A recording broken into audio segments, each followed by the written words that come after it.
Judas ba? Si Judas. Kung minsan makikita mo sa mga jeepney, God knows who does not pay. At yung Judas, ang spelling ng Judas not, H-U-D-A-S. Masyadong vilified, masyadong may mga opinions tayo about Judas. Mark 14:1, bago dinakip si Jesus, ang mga punong pari at mga tagapagturo ng kautusan ay patuloy na naghahanap ng paraan upang maipadakip si Jesus ng palihim at maipapatay. Desidido na mga priests, the leaders of the nation, the elite of Israel, that Jesus should be eliminated.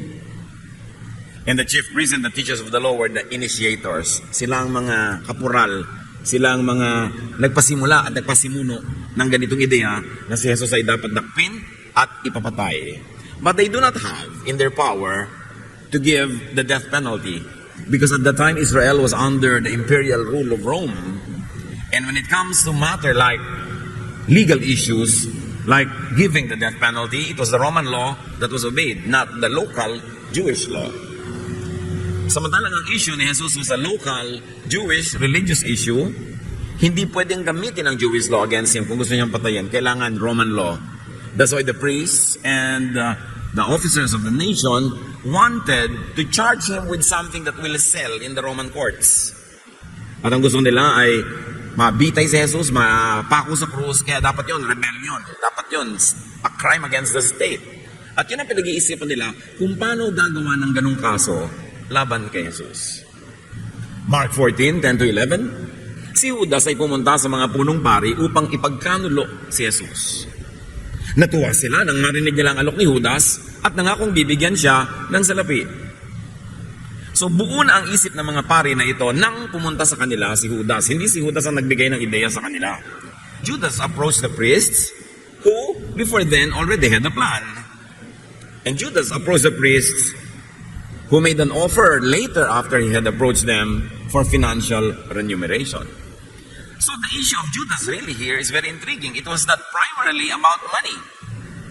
According to Mark, nagpunta siya at nung inalok niya ang mga pari na makikipagsabuatan siya para si Jesus ay madakip, doon pa lang pumasok yung pera sa usapan. So hindi yung pera ang pangunahing dahilan as far as the report of Mark is concerned.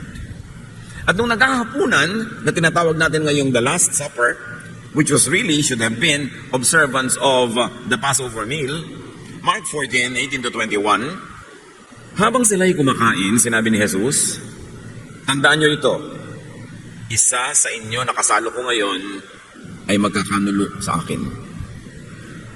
Nalungkot ang mga alagad, at ang bawat isa ay nagtanong sa kanya, hindi ako yon, di po ba, Panginoon? Sumagot siya, isa siya sa inyong 12. Nakasabay ko sa pagsausaw ng tinapay sa mangkok. Ang tinapay nila noon, nilulubog nila sa olive oil, sa kung ano-ano pa mga sangkap, at yun ang parang kanilang pampasarap sa tinapay. Papanaw ang anak ng tao ayon sa nasusulat tungkol sa kanya. Subalit, kahabag-habag ang taong magkakanulo sa kanya. Mabuti pa sa taong yan ay hindi na siya ipanganak. So Jesus indirectly identifies Judas because it would happen na sabay silang magsasawsaw sa mangkok. So Jesus was identifying Judas to the others and Judas to himself. But Jesus says, kawawa naman si Judas. Mabuti pang hindi na lang siya isilang kesa ganito ang kanyang pauuwian. Matthew 26:14-15. Isang kwento na naman to, isang anggulo kay Matthew naman, hindi na kay Mark. Si Judas ay nakipagkita sa mga punong pari. Ano po ang ibibigay niyo sa akin kung tulungan ko kayong madakip si Jesus? Tanong niya. Noon di binayaran nila si Judas ng 30 pirasong pilak. Here, Matthew presents Judas as initiating the plan and interested in the money. May iba yung angle, ha? Ngayon, si Judas na ang nagpasimuno at unang tanong niya agad, magkano ibibigay sa kanya? Ngayon, sa anggulo ng istoryang ito, parang pera ang dahilan kung bakit niya ipagkakanulo si Jesus. Matthew 26:25, si Judas na magkakanulo sa kanya ay nagtanong din, Guro, ako po ba? Remember, nagtatanungan sa dinner, sabi ni Jesus, isa sa inyo. So sabi ni Judas, ako po ba? Sumagot si Jesus, ikaw ang nagsabi niyan. So here we are let into the reality that Jesus had foreknowledge. And Jesus gives a very cryptic, mysterious answer. Sabi niya, ikaw ang may sabi niyan. Matthew 27, 3-5. Nang malaman ng taksil na si Judas na si Jesus ay nahatulang mamatay, nagsisi siya.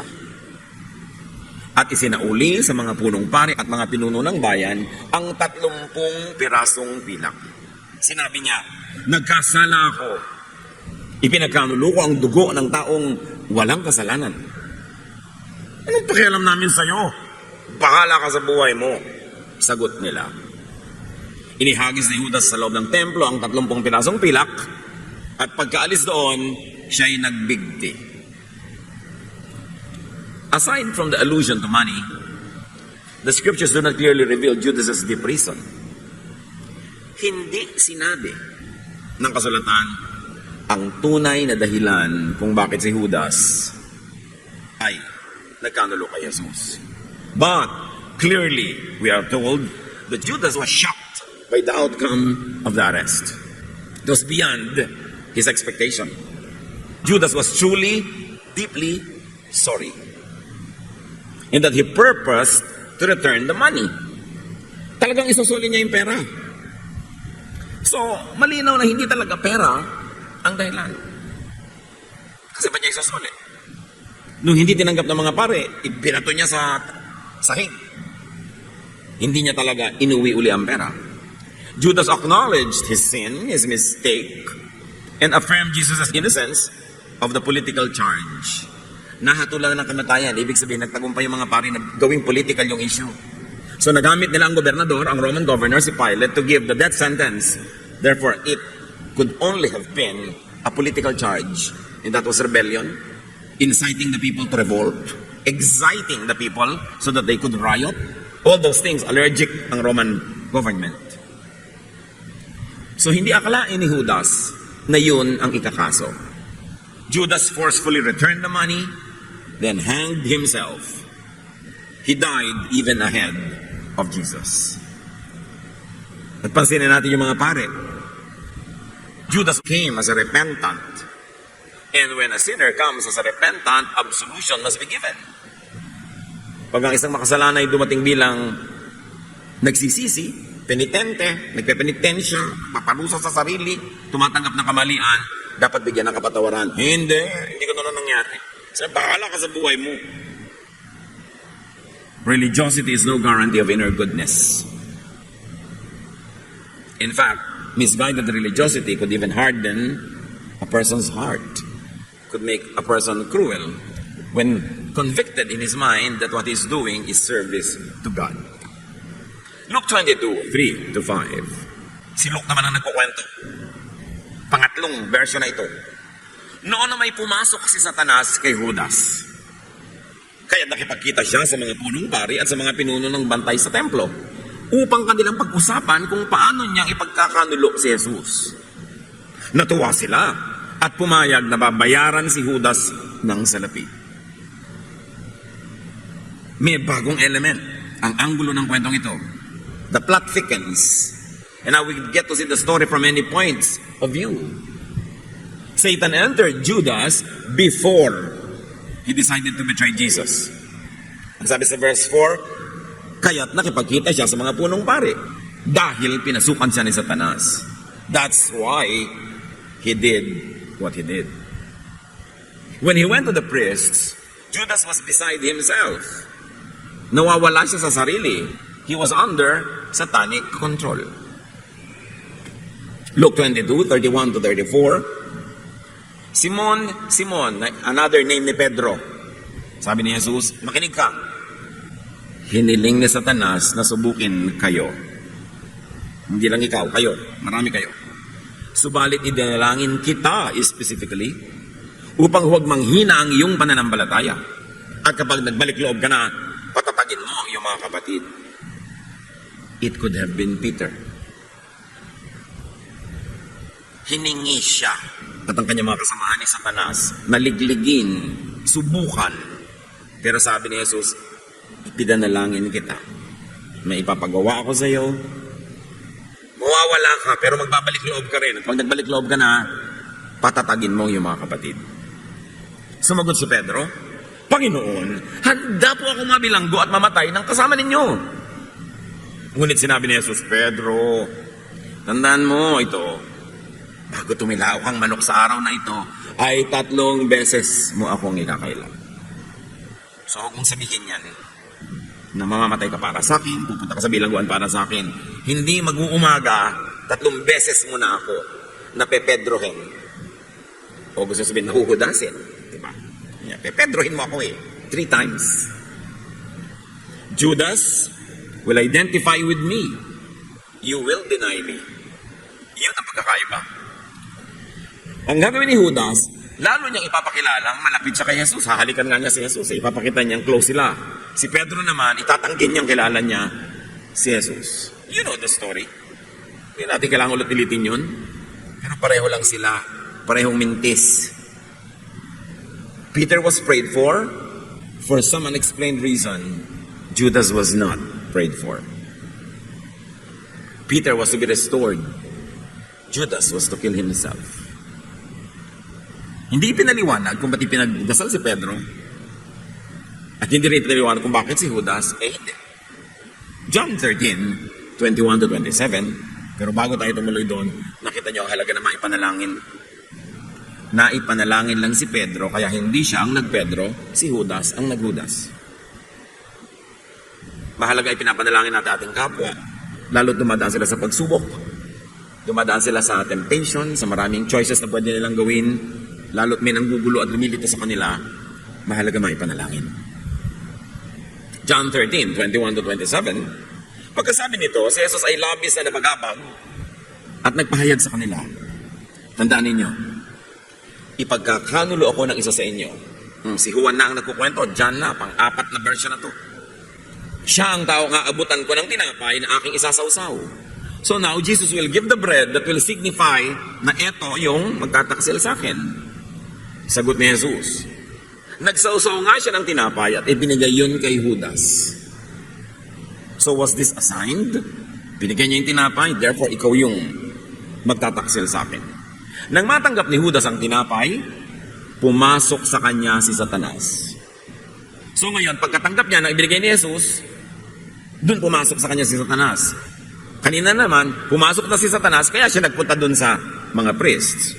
Sinabi ni Jesus kay Judas, gawin mo kaagad ang dapat mong gawin. Pagkatanggap ni Judas ang tinapay, kaagad siyang umalis. Gabi noon, a very powerful literary device, Judas walked into the night, into the darkness. So Satan enters Judas after Jesus announced the forthcoming betrayal and after Jesus gave the bread, the sign, to Judas.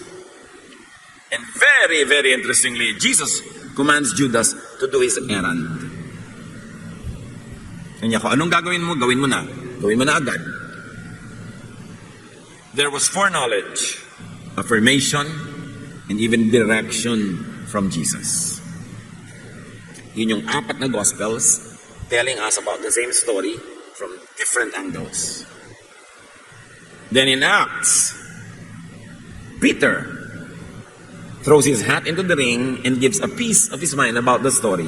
Acts 1, 15 to 18. Tumayo sa harap nila si Pedro at nagsalita. Mga kapatid, kailangan matupad ang sinasabi ng kautusan tungkol kay Judas. Ang kabayaran sa kanyang pagtataksil ay ibinili niya ng lupa. Doon siya nahulog ng patiwarik at sumabog ang kanyang tiyan at lumabas ang kanyang bituka. This time, hindi na isinoli ni Judas ang pera, tinago niya at nag-shopping siya, namili siya ng lupa. At hindi na siya nagpakamatay, nahulog siya. At nadagdagan pa ng detalye, bumulwak ang kanyang tiyan, tumapon ang kanyang mga bituka at mga laman loob. What a very, very ugly ending. So according to Peter, Judas' act was foretold and ordained. Tapos ibinili niya ng lupa ang kabayaran, hindi sinoli. Si Pedro sa Acts walang binanggit na pagsisisi at pagbibigti. Nag-shopping pa. And remember, Judas falls. Nahulog, hindi nagpatihulog. Iba yung nagbigti ka, ginawa mo yon. Iba yun naman yung, ay, nabigti ka lang. Kasi napasabit ka sa puno. Kaya kung nagalit ka, bakit mo ako tinapakan? Hindi kita tinapakan. Natapakan lang kita. Iba yun eh. So iba yung nahulog. Parang hindi niya sinasadya. Halos parang sabi ni Pedro, buti nga, sumabog ang mga laman loob niya at kung ano-ano. Samantalang ang sabi ni Jesus tungkol kay Judas, kahabag-habag. Sabi niya, kawawa ang taong madapuan ang ganitong pangyayari. Ano mga lesson yan sa buhay natin, mga kapatid? One is that the truth is not just always one point. Like this, the many truths about this story, told 5 times with 5 different shades and details, some of them even contradicting.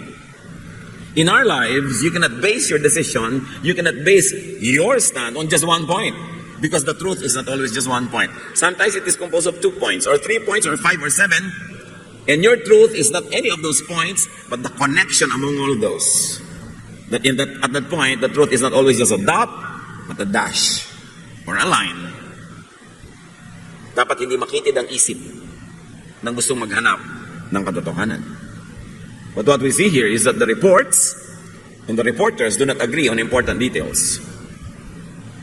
Either they are contradicting one another or they are adding another layer of meaning to the story. So we take all of them as scriptural and take them as a whole when we ingest and digest the lessons of this story. But definitely we see that the act was done under the influence of Satan. It was not free choice. The act was preordained. It was not self-designed. And the act was with the knowledge, consent, and direction of Jesus. Judas became an important actor in the moving plot about the redemptive work of Jesus. And what is important to appreciate is that when Jesus came to his senses, minus satanic control, nung nahimasmasa, natauhan at iniwan na siya ni Satanas, Judas was remorseful. He tried to correct the situation. Nung matanto niya ang pinuntahan ng kanyang ginawa, nagsisi siya. Sobra siyang nalungkot. Gusto niyang bawiin ang lahat, kung pwedeng ibalik ang oras. Perhaps by returning the money, he was hoping that the priest would also change their minds and withdraw the accusations. So he returned the money. Whether or not the priest received those money back with their hands, Judas parted with that money. He wanted to correct his mistake. But when denied a way for redress, pinagkaitan siya ng pagkakataong ituwid ang kanyang pagkakamali, itama ang kanyang pagkakamali, Judas killed himself. Tanong agad ang mga, di ba, save ba si Judas? Given all of these elements of the story, could anyone pass judgment on Judas?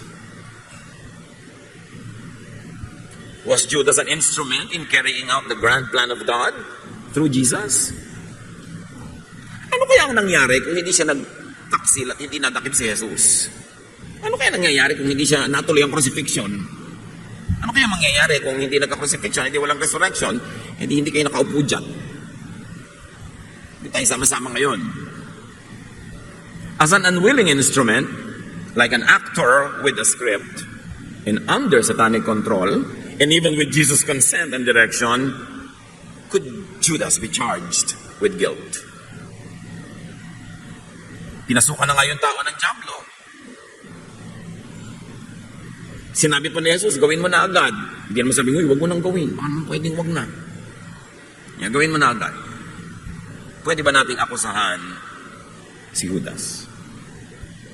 Hindi natin tatapusin ang kasong ito ngayon at hindi natin siya bibigyan ng hatol na guilty or not guilty. Ang point is, gusto kong i-review natin kung paano tayo nang huhusga ng kapwa. Magandang example ito kung paano hindi manghusga. When Peter tried to prevent Jesus' death in Jerusalem, in the realization of God's plan, Jesus called him Satan. Magkabaligtad talaga si Pedro at si Judas. Si Judas, naging instrumento siya para matuloy ang istorya. Si Pedro, 2 beses niyang tinangka na hindi matuloy ang kamatayan ni Jesus. Una, Matthew 16, 21 to 23. Mula noon na ipinaalam na ni Jesus sa kanyang mga alagad ang mangyayari sa kanya. Sinabi niya, dapat ako magtungo sa Jerusalem at magdanas ng maraming hirap sa kamay ng mga pinuno ng bayan, mga punong pari at mga tagapagturo ng kautusan. Ako'y papatayin, ngunit sa 3 araw ako'y muling mabubuhay. Nakita niyo ba na si Jesus ay hindi magdurusa sa harap ng mga kriminal, sa kamay ng mga prostitutes, sa kamay ng mga tax collectors, sa kamay ng sinners? No. Sabi niya, magdurusa ako, maraming hirap ang aking dadanasin, sa kamay ng mga pinuno ng bayan, ng mga punong pari at mga tagapagturo ng kautusan. The elite, the religious and political and economic elite, were the ones who was going to make Jesus die. But suffer so much before dying. So niya, papatayin ako. Pero ang ganda ng sabi niya, okay, mag-alala, sa 3 araw, ako'y muling mabubuhay. Dinala siya ni Pedro sa isang tabi at pinagsabihan, Panginoon, huwag nawang itulot ng Diyos. Kailan may hindi yan mangyayari sa inyo. Ngunit hinarap siya ni Jesus at sinabihan, lumayo ka, Satanas. Hadlang ka sa aking landas. Ang iniisip mo hindi sa Diyos, kundi sa tao. Tungkol kay Judas, sabi ni Jesus, kawawa naman. Mabuti pa hindi ka na ipanganak kung ganyan ang mangyayari. Kahabag-habag. Itong si Pedro, drama talaga siya. Hindi ko papapalagang mamatay kayo. Sabi niya, ay Satanas, lumayas-layas ka sa harapan ko. Hindi yan ang script ng Diyos. Kailangan magganap ito. Huwag mong hadlangan. And during the arrest of Jesus, when a disciple, which many scholars think is Peter, when a disciple tried to use force in preventing Jesus' arrest, Jesus stopped him. Matthew 26, 50 to 54, sinabi sa kanya, sa arresting officer, yun ang sabi ni Jesus sa arresting officer, kaibigan pa niya yung mag-arrest. Itong si Pedro pumipigil, Satanas. Niya, kaibigan, gawin mo na ang sadya mo. Parang yung sinabi niya kay Judas, gawin mo na. At siya nilapitan nila at dinakip. Bumulot ng tabak ang isa sa mga kasama ni Jesus at tinaga ang utusan ng pinakapunong pare at natagpas ang tenga niyon. Sinabi sa kanya ni Jesus, ibalik mo ang iyong tabak sa lalagyan. Ang nabubuhay sa tabak ay sa tabak mamamatay. Hindi mo ba alam na kung hihingi ako ng tulong sa aking ama, ay padadalhan agad niya ako ng higit sa 12 batalyon ng mga anghel? Hindi ko kailangan ng tabak mo to prevent this. If I want this prevented, the Father in heaven will send me 12 battalions of angels. Ngunit, paano matutupad ang mga kasulatan na nagsasabing ito ay dapat mangyari? So, for having done what he did, and even under satanic control, Judas nga ba? Si Judas. Judas nga ba ang Judas ng barangay nyo? Alam nyo, hindi lang sa 12 disciples may Judas. O may binabansagan na Judas. Halos bawat pamilya may Judas. Yung, ay, yan ang black sheep namin. Ay, yan ang Judas namin. Lahat na lang ng mga nangyayaring dilubyo sa pamilya may isang binubunta na nagsisi. Ganon din sa isang kumpanya. Minsan nga, ganon din sa church. Hindi kami nabe-bless dahil dyan. There is sin in the camp. Mga ganyan-ganyan. Pero tayong hinuhudas-hudas. Kaya mahalagang reviewin ang kwento. Because there's a Judas in each one of us. And there's also a Peter in each one of us. Tayo actually ang mga tauhan ng kwentong ito. Kaya mahalagang suriin ang ating mga sarili. Matthew 7, 1-2. Sabi ni Jesus, huwag kayong humatol nang kayo'y di hatulan.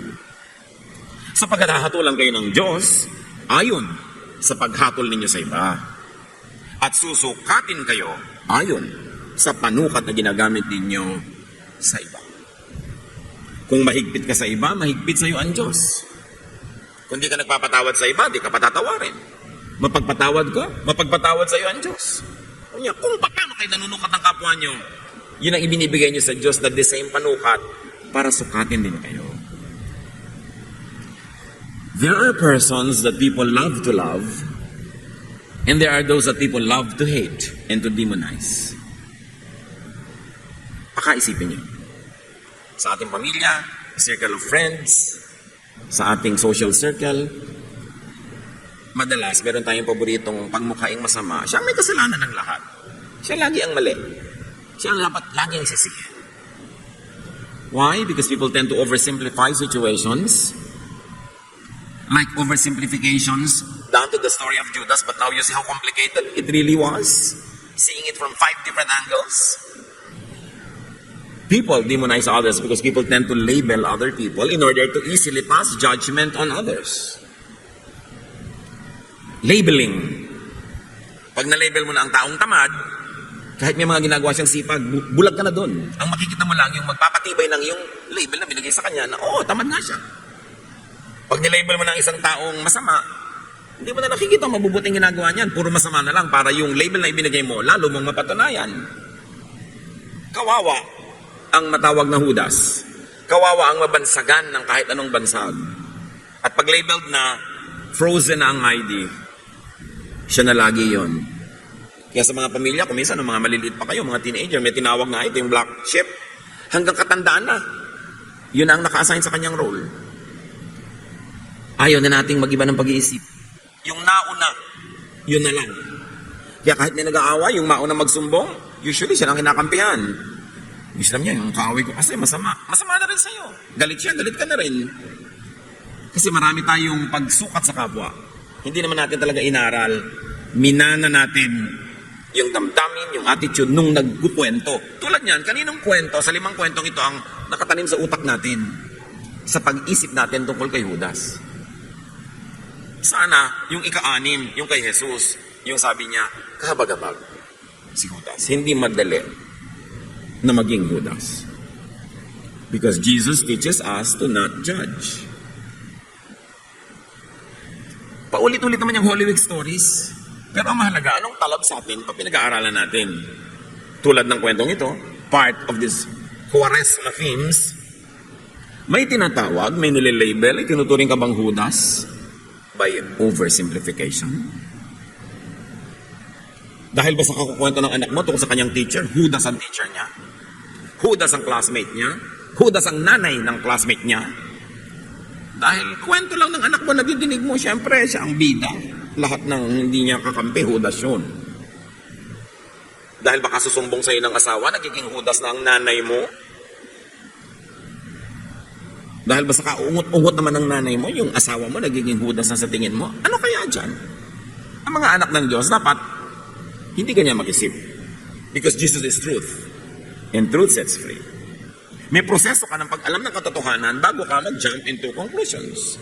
At napaka-ulit-ulit ni Jesus, do not judge anyone, anytime. Do not judge anyone, especially when based on other people's perception. O pag perception lang ni Peter yung basis mo, anong judgment mo kay Judas? Pag perception ni Jesus, pag perception ni Luke, ni Mark, pag perception ni John. Do not judge anyone when based on the competition's reports. You and I know that when you read the Gospels, the disciples were constantly bickering, quarreling, and competing with one another. Nag-aaway-away sila kung sino ang uupo sa kanan at kaliwang gilid ni Jesus, kung sino ang bibigyan niya ng karangalan, and they were always discussing who the greatest is.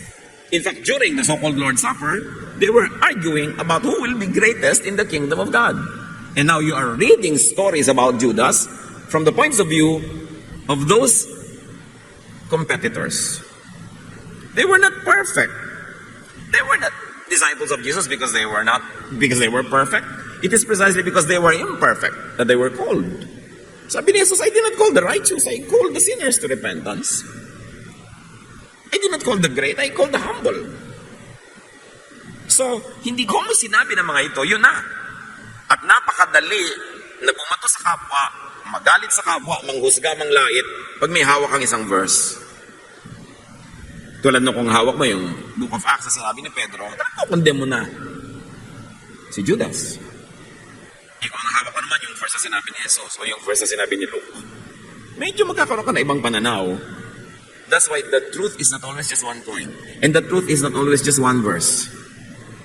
And if you live only by one verse, well, there are many other verses talking about the same thing, and you do not synthesize all those verses before you arrive at the conclusion, you will have a one-track mind, a narrow mind, and probably a very unkind heart. Kaya dapat nanunuri. Napakadali para sa atin na laitin, kawawain, batuhin ang isang tao pag meron tayong hawak na verse. Pero hawakan mo muna at unawain lahat ng mga ibang verses na may sinasabi tungkol sa topic na yun bago ka dumating sa isang conclusion. At kung may isang verse na matitira sa iyong kamay na i-apply mo, let it be the verse of Jesus. Now, even the situation of Judas had so much gray areas and ambiguities. Kaya hindi ganun kadali. At eto pa, Judas did not live to tell the tale, his version of the story. What we read are versions of the people who told the story from their point of view. And remember, history is written by the survivors, by the victors. Kaya kung may political regime na biglang pinalitan ng ibang regime, asahan mong i-demonize yung napalitan na regime at ang hero yung pumalit. Subukan mo magkaroon ulit ng mga pagbabago at yun naman pumalit ay napalitan, siya naman ngayon ang biglang masama. Because people who are in power control the dissemination of information. Kaya nga ang daming fake news. Hindi ka dapat naniniwala agad. Lalo ang hilig-hilig mo mag-forward agad, pass agad. Hindi mo pa na-check. Magugunaw ang mundo, mami, ang 5 o'clock, pass ka ng pass, forward ka ng forward. Hindi mo naman ni-research. 5:30 pa lang. Fake news. So, importante na nagre-review. Ngayon, balik tayo kay Judas. Halimbawa, there's a Judas in each one of us. Halimbawa lang, huwag muna kayo magtampo. Halimbawa lang. Have you committed a great mistake na ikipinahamak ng kapwa? Yun ang ibig sabihin, naging Judas sa tayo. May nagawa ka? If yes, do a positive Judas. Admit your mistake. Kung may nagawa ka na ikipinahamak ng iba, whether or not may malis ka o without malis, pero napahamak pa rin siya, admit your responsibility, correct the situation. Pay. In Judas' case, he returned the money. Hindi pwedeng I'm sorry lang. Kung may damage, bayaran mo. Kung may dapat ibalik, ibalik mo. Kaya nga si Zacchaeus, ibinalik niya lahat ng dinaya niya sa mga tao with interest. Siyempre, cost of money. Yun ang tunay na pagbabagong loob. Yun ang tunay na pagsisisi. May kasabay na bayad. Hindi pwedeng sorry, siniraan kita sa Facebook. Yung pala, anong gagawin mong bayad? Hindi dapat purihin mo ako ngayon sa Facebook. Baligtarin mo yung mga ginawa mo. Aminin mo nagkamali ka. Aminin mong makatila ang dila mo. Hindi pwedeng sorry lang. Dapat ituwid ang liko. Itama ang mali, bayaran ang utang. Do a Judas, but a positive one. Therefore, do not kill yourself. Nagkamali ka na nga, magpapakamatay ka pa, di doble mali. Huwag ka magpakamatay. Hindi naman solution yun eh. Pero alam nyo, sabi nila, mga psychiatrist, yung dumadating sa pagpapakamatay, is a form of mental illness. Merong chemical deficiencies ang brain, merong emotional burden. Tapos ito pa nangyari kay Judas. Wala man lang tumulong sa kanya na kapwa niya disciple. Habang pinaprocess niya yung kanyang lungkot, yung kanyang pagsisisi, yung sobrang niyang mabigat na damdamin, wala man lang tumulong.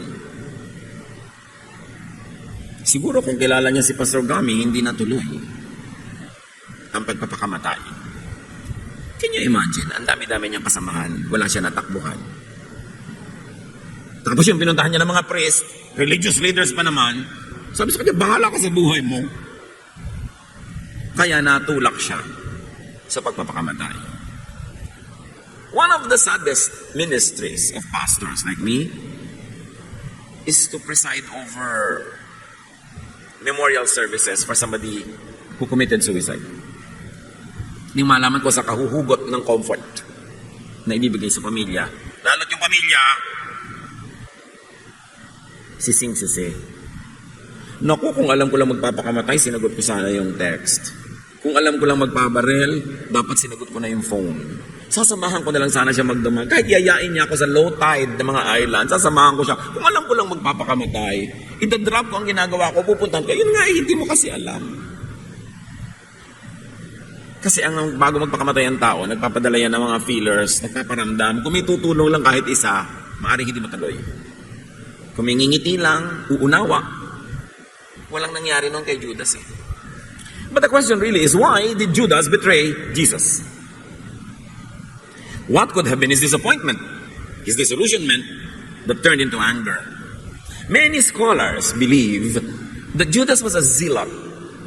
Isa siyang revolusyonaryo. Kasi ang Israel, hindi na uubusan ng mga militant, mga revolutionist yan, lalo't ang daming sumasakop sa kanilang mga ibang bayan. At ang inaakala ng maraming mga scholars, Judas was a zealot. Naghahanap siya ng Messiah, tulad ng hinahanap ng maraming Israelites. At sa kanila, ang Messiah, yung hindi Messiah natin ngayon na spiritual savior. Ang tunay na concept ng mga Israelita sa Messiah was a political leader who's charming enough, powerful enough, with great powers from heaven, who will lead Israel in an armed revolt against Rome and he will set the nation free. Ang mga Israelite, pag nagsasabi ng salvation, hindi salvation ng kaluluwa, pinag-uusapan nila. Salvation nila, political, economic, social salvation from their oppressors. Iba ang tingin natin ngayon sa the same word salvation, sa Messiah, sa Savior. Hindi spiritual sa kanila nun yun, political. Kaya nung dumating si Jesus sa Jerusalem, sa tinatawag natin ngayong Palm Sunday, sinalubong siya ng mga palaspas, ng mga dahon, ng mga tao naglatag mga damit sa daan para daanan niya. Yun ang treatment sa political king. Hindi sa spiritual king.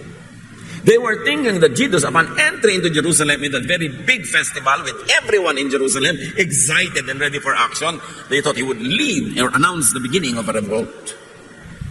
But he went to the temple and what did he do? Nagalit siya sa mga money changers who were making commerce out of religion. Drove them away from the temple. Sabi ni Judas, yun lang. Ibinigay ko lahat ng buhay ko sa movement na to. Yun lang. Hinog na para sa revolution. Ang laki ng festival. Nandyan lahat ng mga Jews from all over the world. At lahat yan oppressed. Galit si Rome. Galit sa elite ng bayan. Kung sinabi lang ni Jesus, mag-aalsa tayong lahat ngayon, sasabog ang Jerusalem. Kasi ang ginawa lang niya, nagalit siya sa mga money changers. Sabi niya, ginagawa niyong komersyo ang house of prayer. That could have disappointed Judas. Wala nang ibang maisip ang mga scholar kung bakit siya babaligtad. At hindi niya inakala na kung isuplong niya si Jesus at madakip, as one of those false messiahs, kasi ang messiah nga sa kanila yung maglilid ng political victory. So by that count, Jesus was a false messiah. Matigil sa masugpo ang iyang ginagawa. Iniisip ni Judas, religious issue lang yan.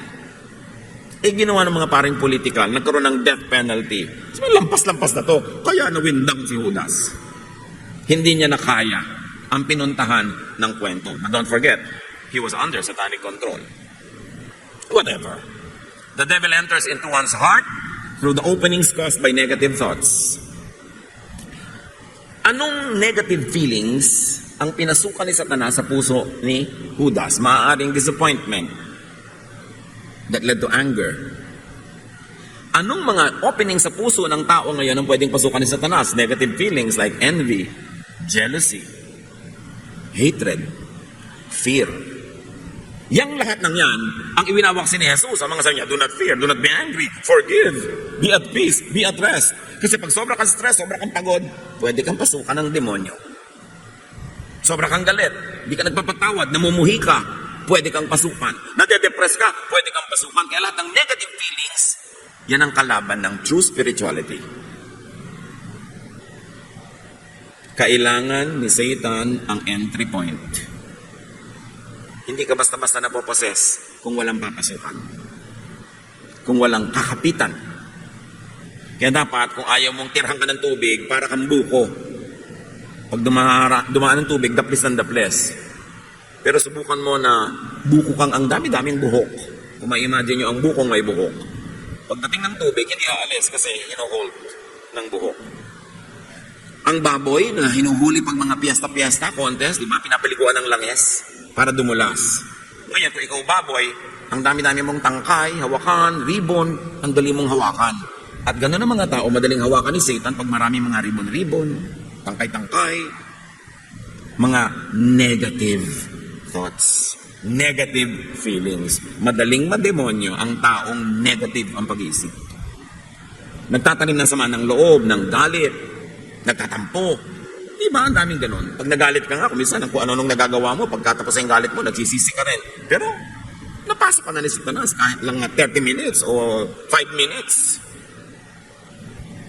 Kaya dapat natin isipin, bakit nakarating si Judas sa point na yon? One, meron siyang negative feeling na ni-nurture niya, napasukan tuloy siya ni Satanas, tapos wala siyang masabihan. Either hindi siya nagsasabi o alam niyang walang mararating ang pagsasabi niya sa kanyang mga kasamahan. Do not give the devil a chance to enter your heart. Ano ang entry point ni Satanas sa inyong puso? Isara nyo yan. Kasi dyan siya papasok. Ano ang weakness mo?